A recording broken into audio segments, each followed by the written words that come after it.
my name's Alex, and as you've just read in the title, this is my project pitch for BCM 110. So I plan on writing a report on fan studies, which is a topic we covered in class in around week 5. So specifically, I'm going to cover the glamorization of criminals in media fandoms. So I'll be discussing the foundational roots of true crime, when it became popular and then why it surged in popularity, the effects of consumer culture and capitalism on this genre, as well as the contemporary effects of the current digital age.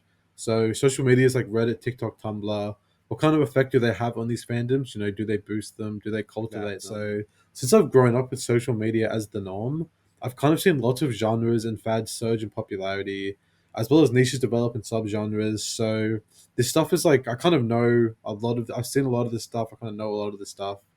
So, but what really interested me into this type of like subtopic or fandom is the audience reaction to the latest true crime documentary. So, Dharma, starring Evan Peters, or Extremely Wicked, Shockingly Evil, and Vile. That's a mouthful.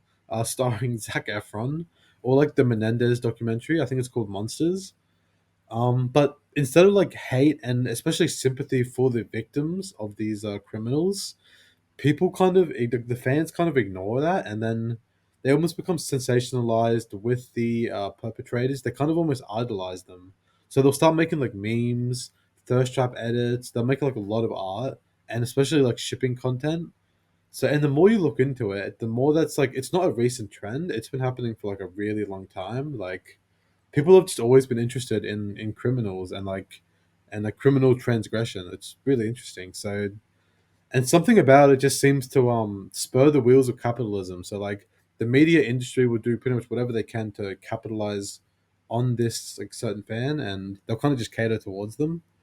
But anyways, I'll discuss this all more in my final report. But I just think it's like a super interesting topic that kind of blurs the lines between moral and ethical behavior in fandoms, and I'm gonna go into that into my report. That's it, guys. Yeah, thank you for listening.